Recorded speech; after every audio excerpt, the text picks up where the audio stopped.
Hello, everyone. Only about 22% of high school students in the US are required to take a personal finance course before graduating. And yet, the average college freshman takes on thousands in student debt, signs the lease, opens up a credit card, and start earning their real paycheck, all in the same year. Not because they are irresponsible, because nobody showed them how the finances works. The result is a generation making irreversible financial decisions with zero preparation, that they don't understand, saving habits they never built, and a relationship with money shaped by trial and error. By the time most people figure out how compound interest, diversification, or stocks even works, they have already spent learning it the more expensive way. We built Broke You to solve that very same problem. Broke You is a survival RPG game designed to help teach college students and high school seniors how finances works, and it helps them prepare for what is to come in the future when they actually find a real job. So the game is pretty simple to play. To get started, there are two modes: solo mode and multiplayer mode. This is how the setup works for both the modes. So you can enter your name, you can enter your annual starting salary. We're just gonna go with default for this demo. You can enter your monthly expenses, how much student loan you have, etc., etc. And once you're done with that, you can click Start Surviving, and the game begins. Now, before the game begins, there's a quick tutorial which you can take a look at. And after that, you can start the game. So this is how the basic game window looks like. As you can see, there are quite a few things going on here. You initially start with $500 in cash, and your net worth is in negative because you have a lot of student loans. So for start, the game sets a goal to raise $25,000 in order to afford a car.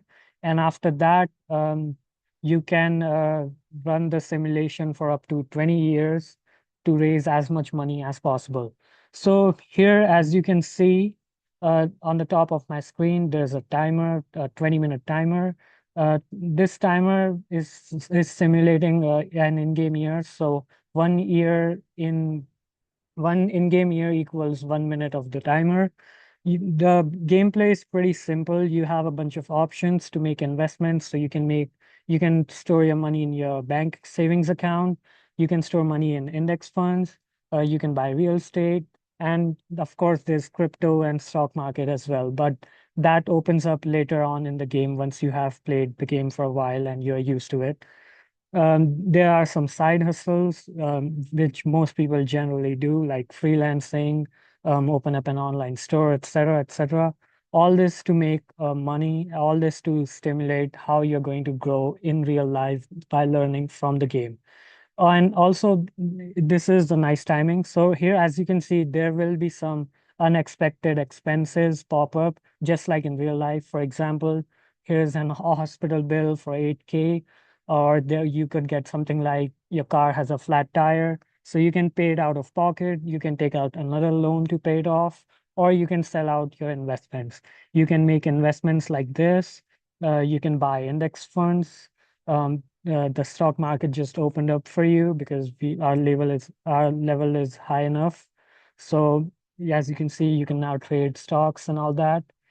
And that's pretty much the gist of the game. There are a bunch of goals. So right now our goal is to raise 25K. After that, there are some more goals, and eventually your goal is to be as rich as possible in 20 years. Now, this is the solo player mode, but the game also has a multiplayer mode. So why did we build a multiplayer mode if in the solo player mode you can win against a computer? Well, we built the multiplayer mode because let's say there's a professor who wants to teach his students about finances, and he can talk about it, but that's kind of boring. So professor can just ask entire class to play this game together to see who comes out on top. This increases competitiveness while also teaching students how the finances actually work. So financial literacy isn't a nice to have elective. It's a must have elective. The habits and instincts people build or don't in their late teens and early 20s compound just like interest does. BroQ meets students where they already are, on the screen, in a game, or something real at stake. BroQ teaches students about finances, how they can manage stocks, how they can it basically builds a habit to like save money in their bank accounts, constantly keep on investing and raise money, so that later on in the future, when they are out in the real world finding actual jobs, they're not struggling to make the ends meet. They can start. BroQ helps students build a habit of investing, habit of early investing, habit of saving money, while also being fun and a good game to play. Thank you so much.